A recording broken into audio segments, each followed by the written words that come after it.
In a splicing pathway, a number of steps may differ slightly in their order or might even reverse, but the pathway reveals the series of events undertaken by the spliceosome to drive the splicing reaction in the cell.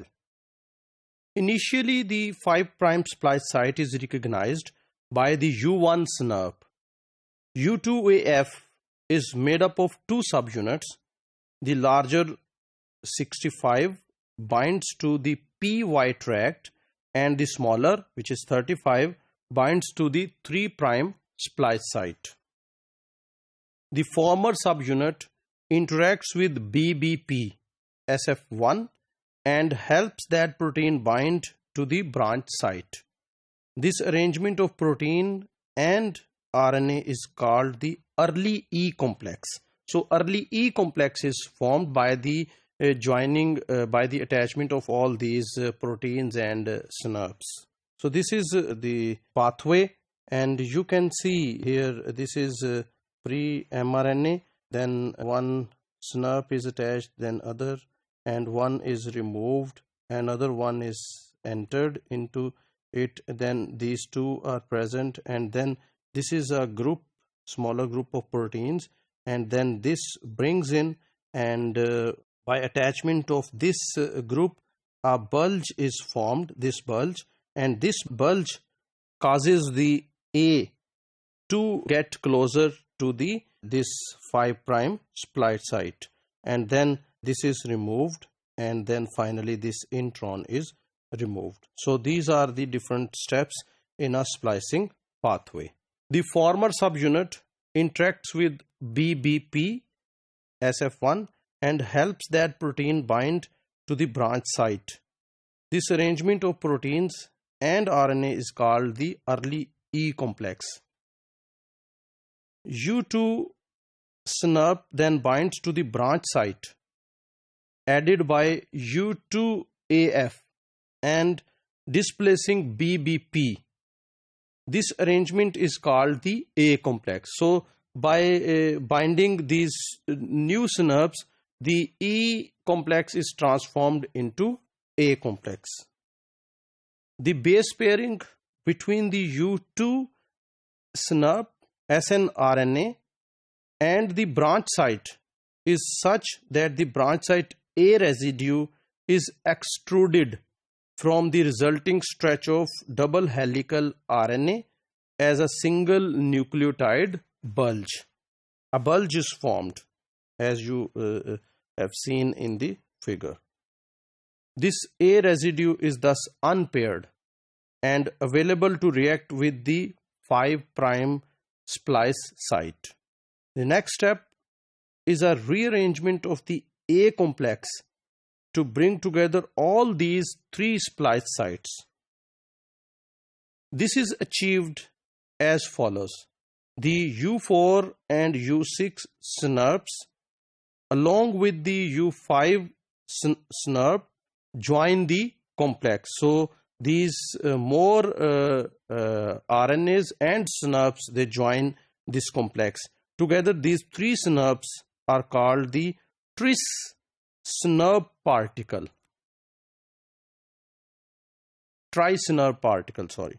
Within this particle, the U4 and U6 SNRPs are held together by complementary base pairing between their RNA components, and the U5 SNRP is more loosely associated through protein-protein interactions.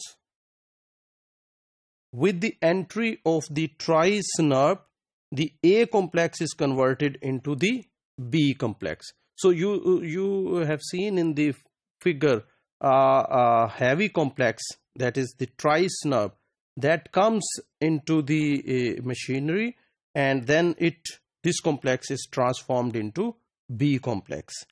In the next step, U1 leaves the complex and U6 replaces it at the 5' splice site. So U1 is removed and U6 comes in.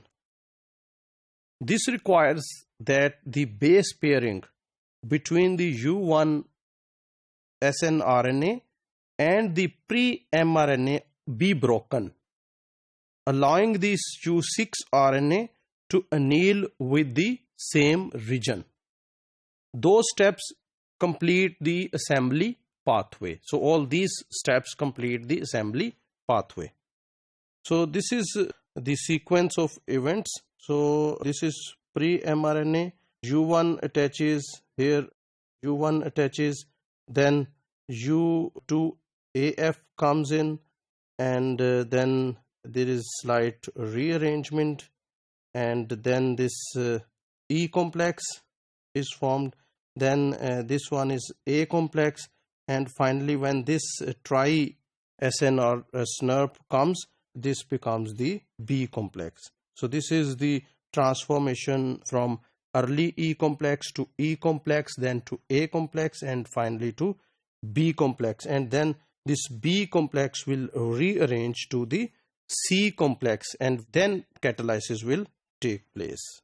The next rearrangement triggers catalysis and occurs as follow. U4 is released from the complex, allowing U6 to interact with U2 through RNA-RNA base pairing. This arrangement, called the C complex, produces the active site. That is, the rearrangement brings together within the spliceosome those components that together form the active site. So the different components, they are brought together in the spliceosome, and by bringing these together, the active site is formed. The same rearrangement also ensures that the substrate RNA is properly positioned to be acted upon. So this also brings about the proper positioning of the RNA. It is striking not only that the active site is primarily formed of RNA, but also that is only formed at this stage of spliceosome assembly. Presumably, this strategy lessens the chance of aberrant splicing. That is, it lessens the chances of wrong splicing. Linking the formation of the active site to the successful completion of earlier steps in spliceosome assembly makes it highly likely that the active site is available only at the legitimate splice sites. Formation of the active site juxtaposes the 5' splice site of the pre-mRNA and the branch site, facilitating the first transesterification reaction. So the positions they are arranged such that the splicing can take place, or first transesterification reaction can take place. The second reaction between 5' and 3' splice site is aided by the U5 SNRP, which helps to bring the two exons together. The final step involves release of the mRNA product and the SNRPs. The SNRPs are initially still bound to the laureate, but they get recycled after rapid degradation of that piece of DNA. So the piece of DNA which is making the laureate, this is finally degraded.